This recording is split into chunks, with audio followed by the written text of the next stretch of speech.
বাংলাদেশের রাজনীতিতে ফ্যাসিস্ট আওয়ামী লীগ, তাদের সহযোগী দোসর সিপিবি এবং যারা সচরাচর নিজেদেরকে মুক্তিযুদ্ধের পক্ষের শক্তি বলে দাবি করে, যেমন ধরেন সুলতানা কামাল চক্রবর্তী, মতি মাহফুজ, রেহমান সোবহান, জাফর ইকবাল, ধ্বজভঙ্গ বুড়া, জেরাই খান পান্না, ফজু পাগলা, বিরানি আলম, মুরগি কবির, তারপরে ব্যাংক ডাকাত মুনতাসির মামুন ইত্যাদি ইত্যাদি ইত্যাদি, এরকম আরও অনেক আছে।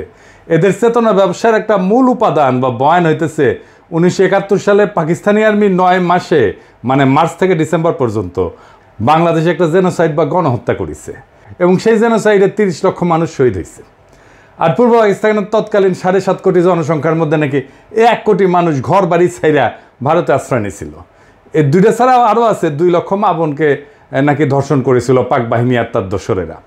এবং এই সমস্ত অত্যাচার নির্যাতনের পরিণামে ভারত মানবিক কারণে আগায় এসে তৎকালীন পূর্ব পাকিস্তানে সামরিক অভিযান চালায়, পাকিস্তানি সেনাবাহিনীকে পরাজিত কইরা আমাদের মুক্ত স্বাধীন কইরা দেয়। এর ফলে আমাদেরকে ভারত মাতার প্রতি চিরকৃতজ্ঞ থাকতে হবে।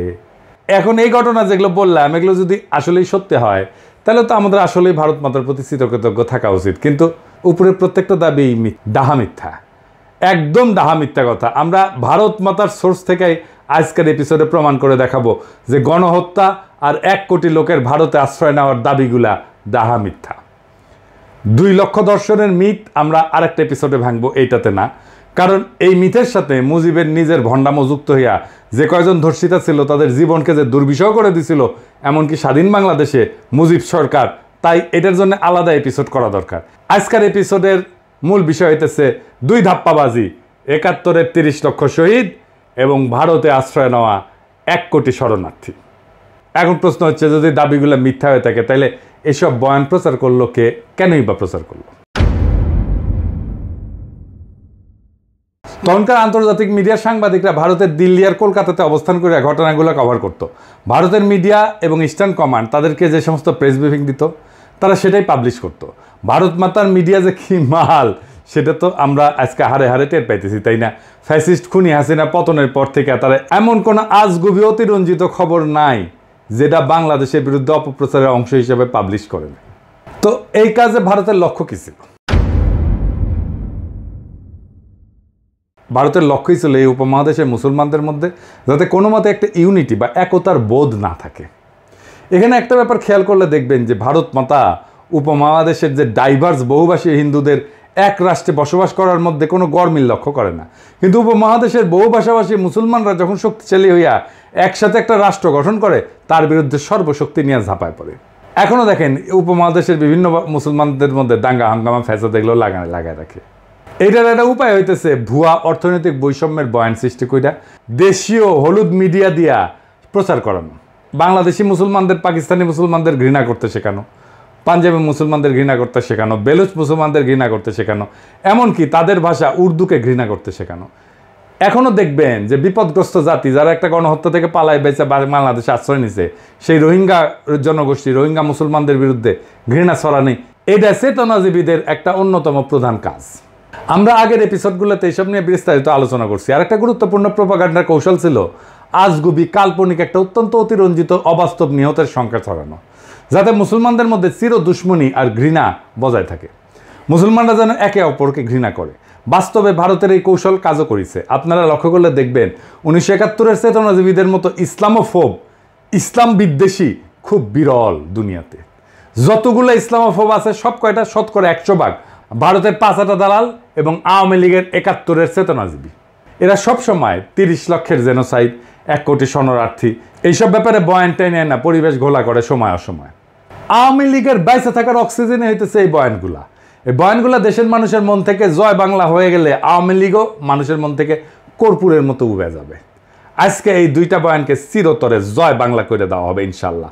প্রথমে আসি 1971-এর যুদ্ধের সময় ভারতে আশ্রয় নেওয়া শরণার্থীদের ব্যাপারে। দাবি করা হয় 1 কোটি মানুষ পাকিস্তানি বাহিনীর আক্রমণে ঘরবাড়ি ছেড়ে ভারতের শরণার্থী শিবিরে আশ্রয় নিয়েছিল। তো আওয়ামী লীগের নেতারা কিন্তু শরণার্থী শিবিরে আশ্রয় নেয় নাই। তারা দেশ থেকে পালানোর সময় বিভিন্ন ব্যাংকের ভল্ট ভেঙে ডাকাতি করে কোটি কোটি টাকা নিয়ে ইন্ডিয়া গেছিল। সেসব টাকা দিয়ে কলকাতাতে বাড়ি ভাড়া করে থাকতো, ফ্ল্যাট ভাড়া করে, আর মদ খাইতো, আর সোনা খাইতে কাটকা পাইতো। তো তখন পূর্ব পাকিস্তানের জনসংখ্যা ছিল 7.5 কোটি। বাংলাদেশের গ্রামের সংখ্যা 68,000-এর মতো, আমরা এটা জানি। 7.5 কোটি মানুষের মধ্যে 1 কোটি মানুষ নিজের ঘর বাড়ি ছেড়ে রোহিঙ্গা ফিলিস্তিনিদের মতো অন্য দেশে রিফিউজি হিসেবে আশ্রয় নেয়, এটা তো একটা ভয়াবহ ঘটনা। ভারত মাতাও এই সংখ্যা আন্তর্জাতিক মিডিয়াতে সেই সময় তাদের গণমাধ্যম দিয়ে প্রচার করাইছে। তাদের গণমাধ্যম কি জিনিস সেটা তো বুঝেনি। তো এটা করার পিছনে ভারতের একটা স্বার্থ ছিল। ভারত এই ব্যাপারে আন্তর্জাতিকভাবে প্রচার করিয়া আমেরিকা, ইউরোপের অন্যান্য দেশ থেকে খাদ্য, ওষুধ, সাহায্য, এগুলো অন্যান্য প্রয়োজনীয় সামগ্রিক গ্র্যান্ট হিসেবে আনতো। এখন শরণার্থীর সংখ্যা, রিফিউজির সংখ্যা যত বেশি দেখাবে, ভারতের লাভ তত বেশি। কারণ একজনের বিপরীতে যদি তারা 100 জনের হিসাব দেখায়, খাবার, টাকা ইত্যাদি নেয়, তাহলে বাকি 99 জনের টাকা, খাবার নিজেরা পকেটস্থ করতে পারবে। এখন বলবেন একজনের বিপরীতে 100 জন দেখাচ্ছে, তার চেয়ে বেশি দেখাইছে, তার চেয়ে বেশি দেখাইছে, হিসাব আজকে দেখাই দেবো, আজকের ভিডিওতে দেখাই দেবো। বাস্তবে হয়েছেও তাই। আমি আপনাদেরকে একদম খোদ ভারতের রেসপন্সিবল মানুষের রেফারেন্সই দেখাতেছি। ভারতের এবং আওয়ামী লীগের অফিসিয়াল প্রোপাগান্ডার বিপরীতে আপনারা যদি আসল সংখ্যাটা শুনেন, তাহলে আপনারা চেয়ার থেকে পড়ে যাবেন এখনই। ভারতের সেনাবাহিনীর লেফটেন্যান্ট জেনারেল প্রেমনাথ হুন, লেফটেন্যান্ট জেনারেল, তার এক সাক্ষাৎকারে ভারতে আশ্রয় নেওয়া রিফিউজিদের আসল সংখ্যাটা বলছেন। জেনারেল হুন কিন্তু কোনো সুশীল বামপন্থী মানুষ না, উনি একজন কট্টর হিন্দুত্ববাদী, যিনি রিটায়ারমেন্টের পর শিবসেনাতে জয়েন করছিলেন, এখন এরপর বিজেপিতেও যোগ দিচ্ছেন। 1999 সালে ভারতের মিডিয়া রেডিফে ওনারা সাক্ষাৎকার নেয়। এডিটর সাহেব সাক্ষাৎকারটা পাশে দেখান, এই আপনারা সার্চ করে নিতে পারবেন। এই সাক্ষাৎকারে জেনারেল হুন 1971 সালে ভারতে আশ্রয় নেওয়া শরণার্থীদের আসল সংখ্যাটা প্রকাশ করছিলেন। সংখ্যাটা হইতেছে কত? শুনে পড়ে যায় না চেয়ার থেকে, চেয়ারে সিট বেল্ট বেঁধে নেন। 90,000। 90,000, ঠিকই শুনেছেন, 90,000। কই 1 কোটি আর কই 90,000। বাংলাদেশে গ্রামের সংখ্যা 68,000। বাংলাদেশের অধিকাংশ জনগোষ্ঠী, মেজরিটি সংখ্যক গ্রামের কেউই ভারতে গিয়ে আশ্রয় নেয় নাই। গ্রামের সীমিত সংখ্যক ব্যক্তি ভারতে গিয়ে আশ্রয় নিয়েছিল। এখন কাঁঠালরানী পতনের পরই তো ফ্যাসিস্ট আওয়ামী লীগের দুর্বৃত্তরা বিপ্লবী জনতার ধাওয়া খাইয়া প্রায় লাখখানেক দুর্বৃত্ত ভারতে গিয়ে আশ্রয় নিছে। কলকাতাত আওয়ামী লীগ আবার অফিস খুলিছে। আরো অনেক দুর্বৃত্ত পলাইতে গিয়ে বিপ্লবী জনতার হাতে ধরা গেছে। কালামানিক তো পলাইতে গিয়ে সর্বস্ব হারায় মনের দুঃখে কলা পাতের উপরে শুয়েছিল। 1971 সালে এখনকার চেয়ে কম সংখ্যক মানুষ ভারতে গিয়ে আশ্রয় নিয়েছিল। ভারত মাতা এবং আওয়ামী লীগের প্রোপাগান্ডায় কীভাবে 90,000 1 কোটিতে রূপান্তরিত হয় দেখছেন। কাহিনী এখানে শেষ না। তৎকালীন পূর্ব পাকিস্তানে ভারতীয় মদতে আওয়ামী লীগের বিদ্রোহের ফলে দেশে আইন শৃঙ্খলা ব্যাপক অবনতি ঘটে। এর সাথে অবাঙালি মুসলমান হত্যা, ক্যান্টনমেন্টে আক্রমণ, এমনকি পাকিস্তানি আর্মিদেরকে খুন করা, এর জবাবে কাউন্টার ইনসার্জেন্সি অপারেশন ইত্যাদি কারণে আওয়ামী লীগের দুর্বৃত্ত ছাড়াও বেশ কিছু নিরীহ মানুষ ভারতে আশ্রয় নিতে বাধ্য হয়। আমার পরিবারও ভারতে আশ্রয় নিয়েছিল। তৎকালীন পাকিস্তান সরকার একটা পলিসি ছিল না যে পূর্ব পাকিস্তানের মানুষকে রিফিউজি বানায় ভারতে পাঠায় দেওয়া। এটা আমরা কিভাবে জানি? কারণ পাকিস্তান সরকার ভারতে আশ্রয় নেওয়া রিফিউজিদের দেশে ফিরে আসার জন্য আহ্বান জানাইছিল। এমনকি শরণার্থীদের দেশে ফিরে আসলে তাদের রিসেপশন করার জন্য সীমান্তে অভ্যর্থনা কমিটির ব্যবস্থাও করছিল। কিন্তু ভারতে আশ্রয় নেওয়া শরণার্থীরা ভারতের ক্যাম্পে মানবেতর জীবনযাপন করার বদলে দেশে ফিরে না আসে, এই জন্য ইন্ডিয়া আর আওয়ামী লীগ শরণার্থীদের প্রত্যাবর্তনকে স্যাবোটাজ করে। শরণার্থীরা সবাই দেশে ফিরে আসলে তো ভারতের বাটপাড়ি মাঠে মারা যাবে। গভর্নর টিক্কা খান যেদিন সীমান্তে ফিরে আসা শরণার্থীদের রিসেপশন করার জন্য অভ্যর্থনা কমিটিতে যায়, তখন লীগের গুন্ডারা সেই রাস্তা দিয়ে শরণার্থীরা যে বাস আসবে সেই রাস্তার মধ্যে মাইন পুঁতে রাখে। এর ফলে প্রত্যাবর্তনরত শরণার্থীদের বাস মাইনের উপরে পড়া বিস্ফোরণে উইরা যায়, যাত্রী সমত সবাই মারা যায়। দেখেন, রেফারেন্স আছে। এই লেভেলের সাইকোপ্যাথেরা মায়ানমার রোহিঙ্গাদের বিতরণ কইরা তাদের ফেরত নিতে অস্বীকৃতি জানাচ্ছে। কোনোভাবেই তারা রোহিঙ্গাদের ফেরত নেবে না। ইসরায়েলিরা ফিলিস্তিনিদেরকে বিতরণ কইরা তাদের ফিরে আসার সমস্ত পথ বন্ধ করে দিছে। ইসরায়েল কোনোভাবেই ফিলিস্তিনিদের রাইট টু রিটার্ন এটা অ্যাকনোলেজই করে না। পাকিস্তান সরকার এর ঠিক উল্টা পলিসি নিয়েছিল এবং ভারতে যাওয়া সমস্ত রিফিউজিকে দেশে ফিরে আসার আহ্বান জানায়। এমনকি সেপ্টেম্বর মাসে ইয়াহিয়া খান পূর্ব পাকিস্তানের সমস্ত বিদ্রোহীদের সাধারণ ক্ষমা ঘোষণা করে, যাতে তারা নির্ভয়ে দেশে ফিরে আসতে পারে। এইটা তো গেল ভারতের তথাকথিত 1 কোটি রিফিউজির কাহিনী। এইবার আসি দ্বিতীয় বিষয়ে, সবচেয়ে বড় বিষয়, 30 লাখ শহীদ। বিএনপি তাদের যে 31 দফা দিছে, সেখানে 22 নম্বর দফা এই ব্যাপারে তারা একটা প্রতিজ্ঞা করেছে। কি আছে সেখানে আসেন দেখা যায়। অনেকগুলো দাবির মধ্যে এটা বলছে যে 71 সালে নিহত হওয়া মানুষের সংখ্যা এক্সটেন্সিভ সার্ভে কইরা বের করবে। তো এক্সটেন্সিভ সার্ভে কে করবে, কিভাবে করবে, সেটা পদ্ধতিগত স্বচ্ছতা কতটুকু থাকবে, এমস্ত ব্যাপারে একটু পরে আসতেছি। এর আগে 2015 সালের ডিসেম্বর মাসে বেগম খালেদা জিয়া এই ব্যাপারে একটা বক্তব্য দিয়েছিলেন। সেটা শুনে আওয়ামী লীগ আর সিপিবি বামদের মাথা খারাপ হয়ে গেছিল, চিল্লাপাল্লা শুরু করছিল। পারলে ওই দিনই খালেদা জিয়াকে জেলে নিয়ে যায়। খালেদা জিয়া বলছিলেন যে মুক্তিযুদ্ধে শহীদদের সংখ্যা নিয়ে বিতর্ক আছে, দেখেন এবং এডিটর সাহেব কথাটা শুনায় দেন। আজকে বলা হয় যে এত লক্ষ লোক শহীদ হয়েছে, এইটা নিয়েও অনেক বিতর্ক আছে যে আসলে কত শহীদ হয়েছে মুক্তিযুদ্ধের সময়, এটা নিয়েও বিতর্ক আছে, নানা বই হিসাব আছে। এখনো অনেকেই বলে, এমনকি যারা আওয়ামী লীগ বিরোধী তারাও বলে যে ৭১ সালে মুক্তিযুদ্ধ শেষে সোহরাওয়ার্দীর বডিগার্ড যখন 10ই জানুয়ারি 9 মাস পশ্চিম পাকিস্তান থেকে বাংলাদেশে ফিরে আসে, তখন সে এক বিদেশি সাংবাদিককে নিহতের সংখ্যা 3 লাখ বলতে গিয়ে ইংরেজিতে ভুলে 3 মিলিয়ন বলে। এরপর একবার বলে ফেলার পর সেটা বারবার রিপিট করতে করতে আন্তর্জাতিক মিডিয়াও আনক্রিটিক্যালি কোনো যাচাই বাছাই ছাড়াই সেই সংখ্যা বিভিন্ন জায়গায় কপি পেস্ট করে প্রিন্ট করে প্রচার করতে থাকে। এখন এইটা সাংবাদিকতা পেশার একটা কমন বৈশিষ্ট্য যে সাংবাদিকরা এক জায়গায় পাবলিশ হওয়া রিপোর্ট কপি পেস্ট করে নিজেদের মধ্যে পাবলিশ করতে থাকে। আসল ইনভেস্টিগেটিভ সাংবাদিকরা ব্লাইন্ডলি কোনো রিপোর্ট কপি পেস্টের এই অভ্যাস ফলো করে না, সেই ব্যাপারে তদন্ত করে দেখে। এটা খালি বাংলাদেশে না, আমেরিকা সহ পাশ্চাত্যের মিডিয়াতেও হয়। ইনভেস্টিগেটিভ জার্নালিজমের আইকন ওয়াগারের পথ বালক না, ওয়াগারের পথ বালক না, এগুলো আইকন, মেলা আইকন আছে। সেমর হার্স নামে একজন বিখ্যাত ইনভেস্টিগেটিভ জার্নালিজমের আইকন আছে, এ ব্যাপারে অনেক লিখছেন এবং তার গ্রাউন্ড ব্রেকিং সব ইনভেস্টিগেশন রিপোর্ট যেগুলো সবগুলো মেজর নিউজ মিডিয়ায় আলসেমি করে কপি পেস্ট করে অসংখ্য বয়ানকে তথ্য প্রমাণ সহ রিপিউট করছে। এখন যারা বলে সোহরাওয়ার্দীর বডিগার্ড 3 লাখ বলতে গিয়ে 30 লাখ বলছে, তারা ওই 3 লাখ সংখ্যাটাই বা কোন সার্ভের ভিত্তিতে পাইছে? যদি এটা জিজ্ঞেস করেন এই ব্যাপারে কোনো জবাব পাবেন না। ঘুরে ফিরে কিছু পেপারে কপি পেস্ট করে কিছু আর্টিকেল বড় জোর দেখাবে, যেসব আর্টিকেলে কোথাও কোনো ধরনের ফিল্ড সার্ভের কোনো রেফারেন্স থাকে না। এখন এটা মানলাম যে সোহরাওয়ার্দীর বডিগার্ড মূর্খতা ছিল, তো কয়েকবার ফেল করে ক্লাস 10 পাস করছে, ম্যাট্রিক পরীক্ষায় নকল করে পাস করতো আর অন্যদেরকেও নকল করতে উৎসাহ দিত। সে লাখকে ইংরেজিতে মিলিয়ন বলছে। এখন প্রশ্ন হচ্ছে 3 লাখ সংখ্যাটাও তো 30 লাখের মতোই ভিত্তিহীন, বায়ুরই একটা সংখ্যা। যারা এই সংখ্যা প্রচার করে তারাও তো আজগুবি একটা সংখ্যা প্রচার করে। এবার আসেন আসল সংখ্যা কত ছিল সেটা বের করা যাক। আস্তে আস্তে সব রেফারেন্স দেখাইতেছি, এবার আপনারা চেয়ার থেকে মাটিতে পড়ে যাবেন, হ্যাঁ, অথবা আপনাদের সোয়াল খুলে ঝুলে পড়বে। আসেন দেখি সেটা। প্রথমত 3 লাখ সংখ্যা নিয়ে একটা রেফারেন্স দেখাই। 71 সাল নিয়ে সবচেয়ে বেশি স্কলারলি বই হইতেছে লিসন আর রোজের। বইয়ের নাম হইতেছে war and secession, Pakistan, India and the creation of Bangladesh.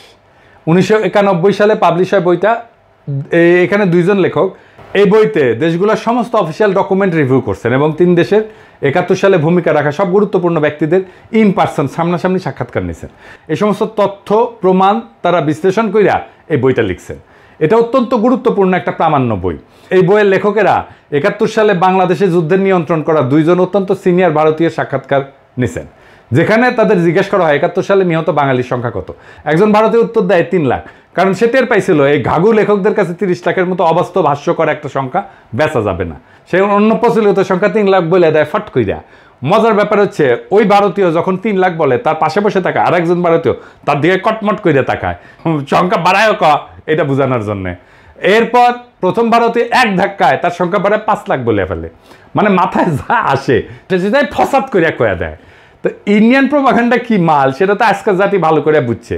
Mainstream মিডিয়াগুলো পর্যন্ত একটা ঘটনার ছবি আর একটা ঘটনার ছবিগুলো চালায় দেয়। এইখানে লেখক 2 জন সে ঘটনার বিবরণ লিখছেন এবং মতামত দিচ্ছেন, এবং হতাহতের সংখ্যা যাই হোক এর মধ্যে অনেক প্রশ্ন আছে, যেমন কতজন যুদ্ধ করতে গিয়ে মারা গেছে, কতজন বিহারি ছিল, অবাঙালি মুসলমান ছিল, এর মধ্যে কতজন পাকিস্তানি বাহিনীর হাতে, কতজন ভারতীয় বাহিনীর হাতে, কতজন মুক্তি বাহিনীর হাতে মারা গেছে, বা পাকিস্তানি বাহিনীর কতজন মারা গেছে, রাজাকার কতজন মারা গেছে।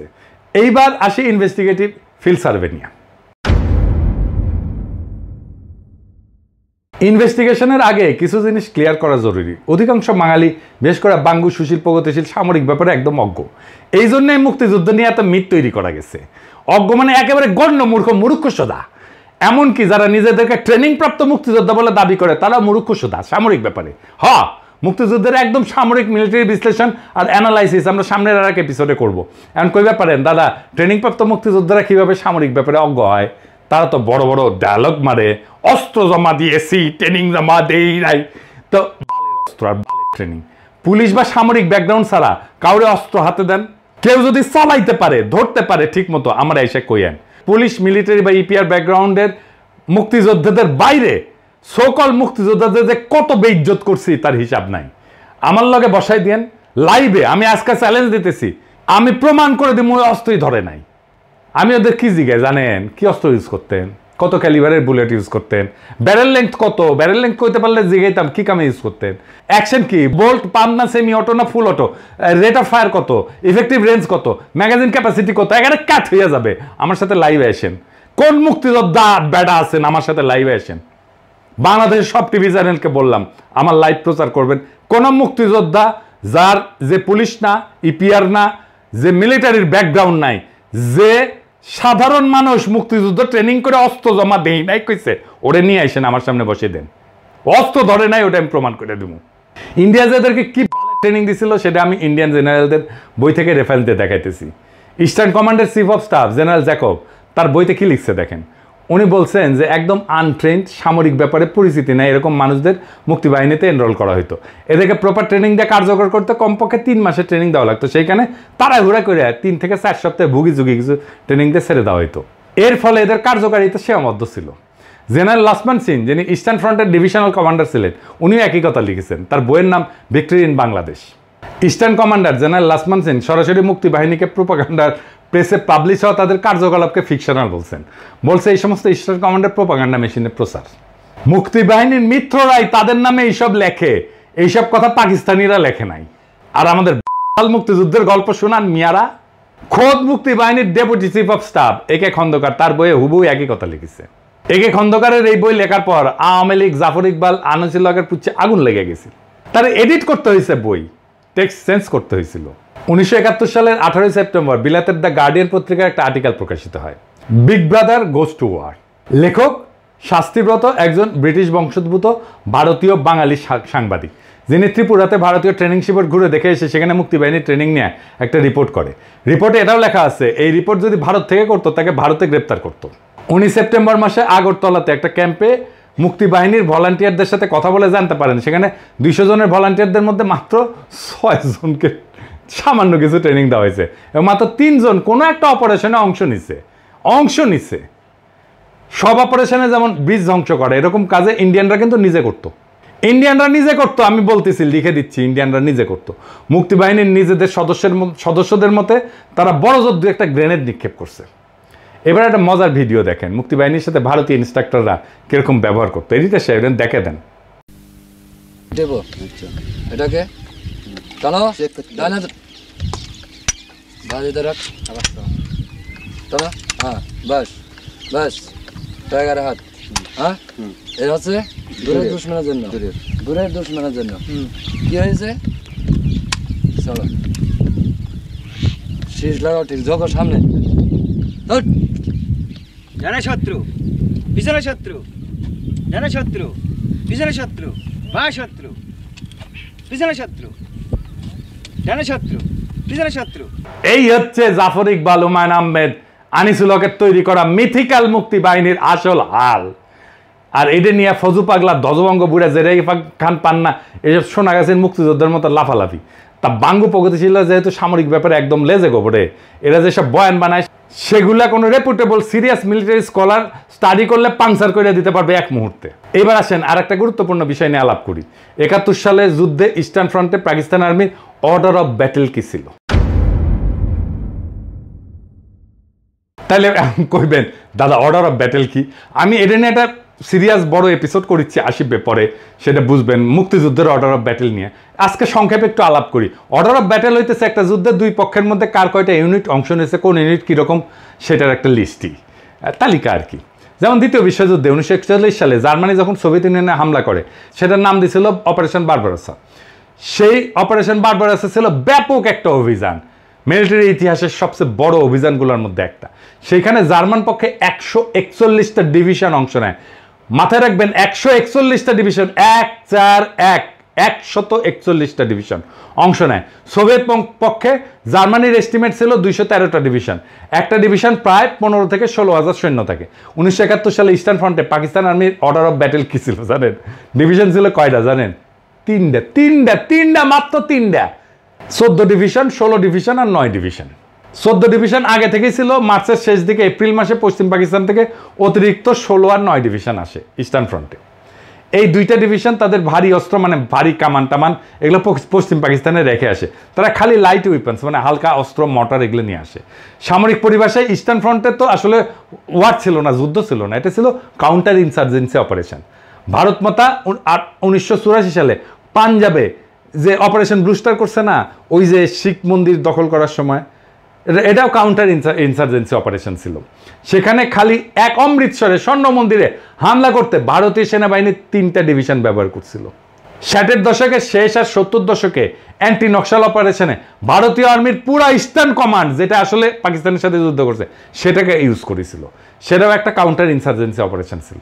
এছাড়া ইরাক আর আফগানিস্তান যুদ্ধের প্রথম পর্যায়ে শেষ হওয়ার পরে আমেরিকান বাহিনী কাউন্টার ইনসার্জেন্সি অপারেশনই করছিল ওইখানে। ভিয়েতনাম যুদ্ধ আমেরিকা মূলত কাউন্টার ইনসার্জেন্সি অপারেশন করছে। এখন দ্বিতীয় বিশ্বযুদ্ধের সময় জার্মানি যে ইহুদিদের বিরুদ্ধে হলোকাস্ট করেছিল না, সেখানে 1941 থেকে 1945 এই 5 বছরে 60 লাখ ইহুদি মারা যায়। আমরা আগেই দেখেছি যে জার্মানরা খালি ইস্টার্ন ফ্রন্টেই 141টা ডিভিশন ডেপ্লয় করছিল অপারেশন বারবারাসেতে। ইউরোপের অন্য দেশগুলোতে জার্মানির আরও 60টা ডিভিশনের মতো সৈন্য ছিল। জার্মানরা সমগ্র ইউরোপ থেকে ইন্ডাস্ট্রিয়াল স্কেলে ইহুদিদের রেজিস্টার করে ট্রেনে করে নিয়ে এসে কনসেন্ট্রেশন ক্যাম্পে জড়ো কইরা সেখান থেকে বিশাল বিশাল গ্যাস চেম্বারে ঢুকায় ব্যাস আকারে ইহুদিদের মেয়েরা বিশাল ইন্ডাস্ট্রিয়াল ফার্নেসে তাদের মৃতদেহ পুড়ায় ফেলতো। জার্মানরা জাতি হিসেবে হাইলি এফিসিয়েন্ট জাতি। জার্মানি তখন প্রথম বিশ্বের একটা ইন্ডাস্ট্রিয়াল দেশ ছিল, যাদের লজিস্টিক্যাল ক্যাপাবিলিটি ট্রিমেন্ডাস ছিল। এত এত মানুষ, সৈন্য, রসদ, এফিসিয়েন্সি মুভ করানো চারটেখানি কথা না। তাও এত এফিসিয়েন্ট ইন্ডাস্ট্রিয়াল একটা জাতি 5 বছরে শত শত ডিভিশন সৈন্য আর তাদের ট্রিমেন্ডাস ইন্ডাস্ট্রিয়াল লজিস্টিক্স ক্যাপাসিটি ব্যবহার করে সারা ইউরোপ খুঁজে খুঁজে মাত্র 60 লাখ ইহুদি মারতে পারলো। আর পাকিস্তানের মতো একটা তৃতীয় বিশ্বের দেশ মাত্র 9 মাসের কাউন্টার ইনসার্জেন্সি অপারেশনে মাত্র 3টা ডিভিশন ব্যবহার করিয়া, কোনো বিশাল বিশাল গ্যাস চেম্বার, ইন্ডাস্ট্রিয়াল চুল্লি ব্যবহার না করিয়া 30 লাখ লোক মাইরা ফেলাইলো এবং লুকায় ফেলাইলো। গাঞ্জা না খাইলে নাকি প্রগতিশীল হওয়া যায় না। তো গাঞ্জার এই নৌকা কোন পাহাড়তলিতে নিছিল দেখেছেন?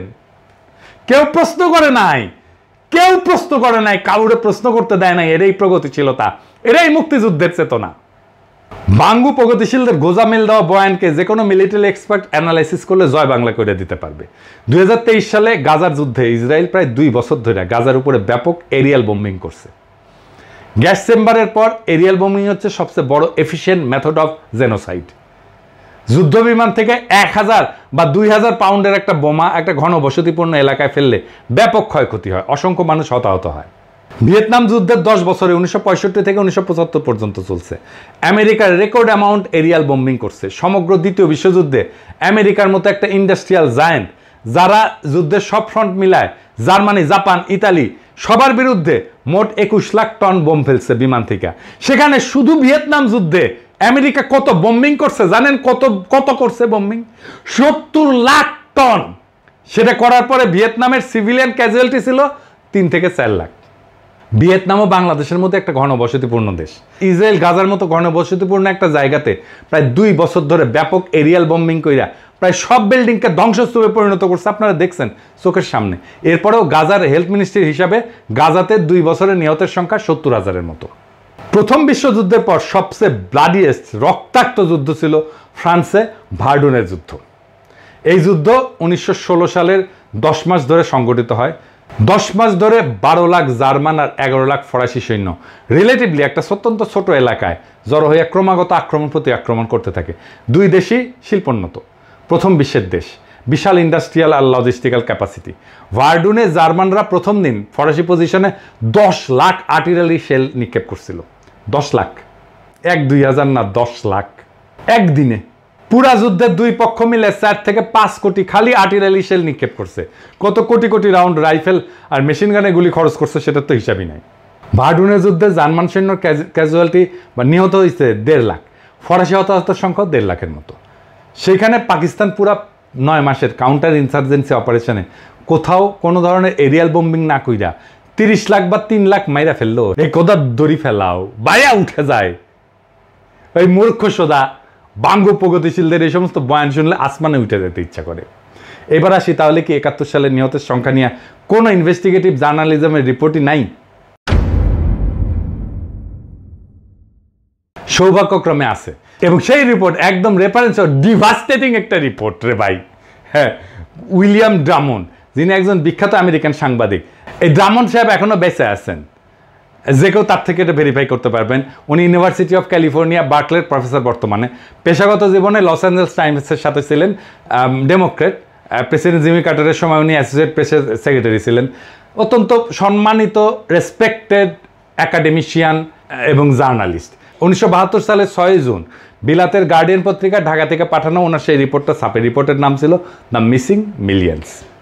ড্রামন্ড যুদ্ধের পর বাংলাদেশের গ্রাম পর্যায়ে অসংখ্যবার ভ্রমণ কইরা গ্রামের মানুষজনের সাথে এই ব্যাপারে কথা বলেন। এছাড়া সরকারি বিভিন্ন মানুষের সাথেও ব্যক্তিগতভাবে কথা বলেন। উনি লিখছেন ইংরেজিতে, মাই judgement based on numerous trips around Bangladesh and extensive discussion with many people at the village level as well as in the government is that 3 million death figure is an exaggeration so gross as to be absurd. তার মানে উনি বলতেছেন যে আমি বিভিন্ন সরকারি লোক এবং গ্রামের লোকদের সাথে আলাপ সালাপ কইরা যেটা বুঝতে পারছি যে এই 30 লক্ষ নিহতের সংখ্যা এত বেশি বাড়ায় বলা যেটা এটা অসম্ভব এবং ভুয়া একটা সংখ্যা। এরপরে উনি মুজিবের নিহতের সংখ্যা নিয়ে একটা সার্ভের কথা প্রকাশ করেন। মুজিব 72 সালে দেশে এসে 30 লাখ নিহত বলার পর একটা সরকারি উদ্যোগ নিয়েছিলেন নিহতদের আসল সংখ্যা বের করার। স্বরাষ্ট্র মন্ত্রণালয়ের অধীনে দেশের তৎকালীন পুলিশের ইন্সপেক্টর জেনারেলকে দায়িত্ব দেওয়া হয় যে প্রত্যেক থানায় পুলিশের মাধ্যমে একটা রিপোর্ট পাঠাইতে। ওই থানায় 9 মাসে পাকিস্তান আর্মির হাতে নিহত মানুষের সংখ্যা কত এবং সেগুলো যোগ করে কত আসে। মুজিব সেই রিপোর্ট আসলে সংখ্যা দেখে স্বাভাবিকভাবেই সেটাকে ধামাচাপা দেয়। বিল ড্রামন্ড একদম সরকারের ভেতরের থেকে সেই রিপোর্ট দেখে সেটা সংখ্যা প্রকাশ করে। সংখ্যাটা কত? কত সংখ্যাটা? আসল সংখ্যা শুনলে ভিমরি খাইবেন না, চেয়ার থেকে পড়ে যাবেন এক্ষুনি। কত? 3 লাখ, 1 লাখ, 30,000, 10,000? না, কোনোটাই না।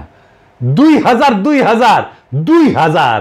জি হ্যাঁ, ঠিকই শুনেছেন, 2,000। এই রিপোর্টটা এখনো আছে, যে কেউ নিজের চোখে সেটা পড়ে নিতে পারেন, স্পষ্ট লেখা আছে।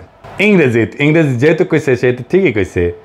Since the 3rd week of March when the Inspector General's office in Bangladesh Home Ministry began its field investigations, there have been about 2,000 complaints from citizens about death at the hand of Pakistani army. তার মানে সারা বাংলাদেশে পুলিশের কাছে পাকিস্তানি আর্মির হাতে মারা গেছে এরকম অভিযোগ জমা পড়ছিল মাত্র 2,000 জনের। ড্রামন্ড এখনো বেঁচে আছেন, তার থেকে এটা কনফার্ম করতে পারবেন।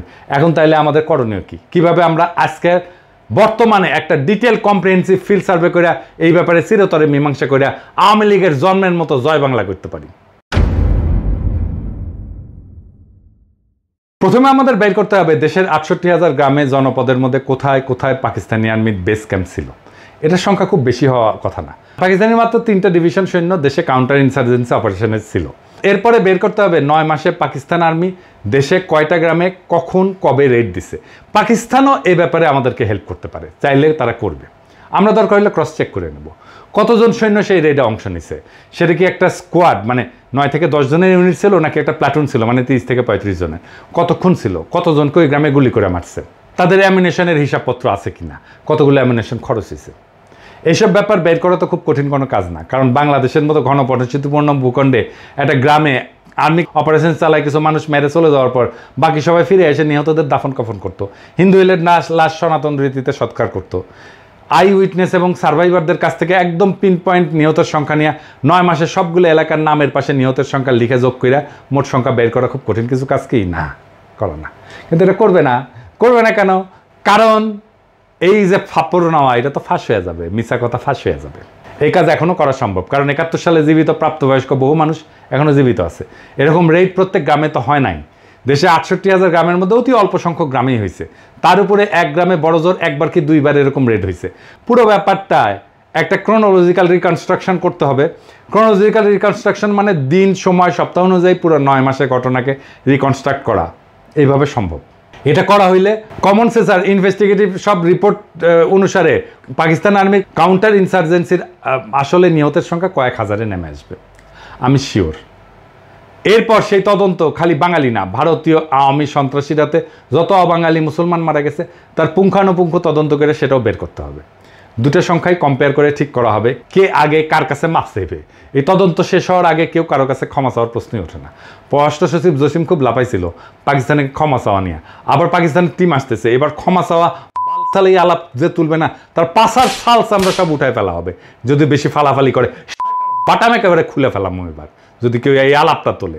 একবার যদি মুক্তিযুদ্ধের চেতনার কুর করে নিয়ে ওঠে তাদের, বিএনপি যেহেতু তাদের 31 দফার মধ্যে এই পয়েন্ট ইনক্লুড করছে, আল্লাহ চায় তো ভবিষ্যতে যদি তারা নির্বাচনে জিতে ক্ষমতায় আসে, চান্স যদিও কম, যাই হোক, হ্যাঁ, তাহলে এইটা বাস্তবায়ন করুক। তারা কিভাবে বাস্তবায়ন করবে? যদি কোনো আমলা বা সচিবকে দিয়ে এটা কমিটি বানায়, দায় সারা অস্বচ্ছ তদন্ত চালায় রিপোর্ট দেয়, সেটা অবশ্যই আমরা প্রত্যাখ্যান করব। এখন বিএনপিতেও তো চেতনাজীবীতে ভৈরা শেষ, তার মধ্যে সব চেতনার দালালরা ঢুকে বসে আছে। যদি কোনো সুশীল বিএনপি বুদ্ধিজীবী চেতনাজীবী ধরিয়ে না কমিটি বানানো হয়, সেটাও আমরা প্রত্যাখ্যান করব। এই ব্যাপারে সবচেয়ে বেশি গুরুত্বপূর্ণ যেটা, সেটা হচ্ছে ফিল্ড ইনভেস্টিগেশনের স্বচ্ছতা। বাংলাদেশের আমলা, বিশ্ববিদ্যালয়, শিক্ষক, এইসবের যা হজবরল অবস্থা, তাদের দিয়ে এই ম্যাগনিটিউডের কোনো কাজ স্বচ্ছভাবে দ্রুত এফিসিয়েন্টলি করার প্রশ্নই ওঠে না। ওই এফিসিয়েন্সি বাংলাদেশের নাই এখন। এটার জন্য একমাত্র সমাধান হচ্ছে একটা ওয়েল রেসপেক্টেড আন্তর্জাতিক কমিশনকে বাংলাদেশে ডেকে আনা, তাদের দিয়ে ফিল্ড সার্ভে করা, ইনভেস্টিগেশন করানো। কারা থাকবে সেই কমিশনে? সেখানে সামরিক যুদ্ধ, মিলিটারি অপারেশনের ব্যাপারে অভিজ্ঞ, একটা অপারেশন ডিটেলস বর্ণনা শুনে সেখানে কীরকম ক্যাজুয়ালিটি হয়, সার্ভাইভার আই উইটনেসদের সাথে কথা বইলা আসল ঘটনা রিকনস্ট্রাক্ট করতে পারে এরকম লোক। এই সমস্ত ব্যাপারে যারা এক্সপার্ট, তারাই সেই কমিশনে থাকবে। এখন প্রশ্ন করতে পারেন কে কে এই সমস্ত ব্যাপারে এক্সপার্ট? পৃথিবীর টপ স্কলারদের নাম দিতেছি যাদের দিয়া এই কমিশন গঠন করতে হবে, আমি নাম দিয়ে দিতেছি আজকেই। Professor Geoffrey Wawro, university of north টেক্সাসের সামরিক ইতিহাসের অধ্যাপক এবং ইউএনটি মিলিটারি হিস্ট্রি সেন্টারের পরিচালক। Professor John Mearsheimer, university of Chicago আর ওয়ার্ল্ডের Harrison distinguished service professor. Professor Benny Morris, Ben Gurion university নেগেভের মধ্যপ্রাচ্য স্টাডিজ বিভাগের ইতিহাসের অধ্যাপক। প্রফেসর উইলিয়াম ড্রামন্ড, যার কথা আগে বলছি, UC Berkeley graduate school of জার্নালিজমের সাংবাদিকতার অধ্যাপক। Professor Christopher Andrew, university of কেমব্রিজের আধুনিক এবং সমসাময়িক ইতিহাসের এমিরেটাস অধ্যাপক। প্রফেসর টম নিকলস, অবসরপ্রাপ্ত স্ট্র্যাটেজি অধ্যাপক, ইউএস নেভাল ওয়ার কলেজ। এরা প্রত্যেকেই তাদের ফিল্ডের টপ স্কলারদের মধ্যে একজন। প্রত্যেকের একাডেমিক আর রিসার্চ ইন্টিগ্রিটি আনকোয়েশ্চেনেবল। এরা যৌথভাবে কোনো তদন্তের ওপিনিয়ন দিলে সেটা সমস্ত আন্তর্জাতিক গণমাধ্যম, যেমন ধরেন নিউ ইয়র্ক টাইমস বলেন, গার্ডিয়ান বলেন, ওয়াল স্ট্রিট জার্নাল বলেন, ওয়াশিংটন পোস্ট বলেন, দ্য টেলিগ্রাফ বলেন, লোমন্দ বলেন, সবাই সেটা বড় করে হেডলাইন নিয়ে ছাপবে এবং পজিটিভ রিভিউ দিবে। এদের ফিল্ডে করা কাজকে আন্তর্জাতিক মহলে ভারত আওয়ামী মার্কা ছাপতি বাদে আর কেউ প্রশ্নই তুলবে না। এইভাবে যদি একটা স্বচ্ছ ট্রান্সপারেন্ট আন্তর্জাতিক স্কলারদের নিয়ে গঠিত কমিশন দেওয়া তদন্ত করানো হয়, সেটা ভারতীয় আওয়ামী বয়ানের ধুতির কাঁচা টাইনা খুলে দেবে। ভারত আওয়ামী লীগ বয়ান যেটা সৃষ্টি করা হয়েছিল উপমহাদেশের মুসলমানদের মধ্যে যাতে আজীবন শত্রুতা তিক্ততা বজায় থাকে, যাতে তারা কখনো একতাবদ্ধ হইয়া এই অঞ্চলের ভারতীয় আগ্রাসন মোকাবেলা করতে না পারে, সেটা চিরতরে জয় বাংলা হইয়া যাবে। ভারত মাতা আওয়ামী লীগ আর তাদের বয়ান নতুন বাংলাদেশের ইতিহাসে আস্থা করে নিক্ষেপিত হবে। নতুন বাংলাদেশকে এই সত্যভিত্তিক ইতিহাসেই শক্তি দেবে, যেখানে মিথ্যার স্থান হবে না, আর সত্যের উপরে জনগণের আস্থা হবে আগ্রাসন প্রতিরোধের সবচেয়ে বড় অস্ত্র। ইনশাআল্লাহ জয় হবে সত্যের, আর ইতিহাস লেখা হবে। এই প্রজন্ম মিথ্যার শিকল ভেঙে সত্যকে মুক্ত করছিল, আবার সেই সত্যকে সে মুক্ত করবে। ইনকিলাব জিন্দাবাদ।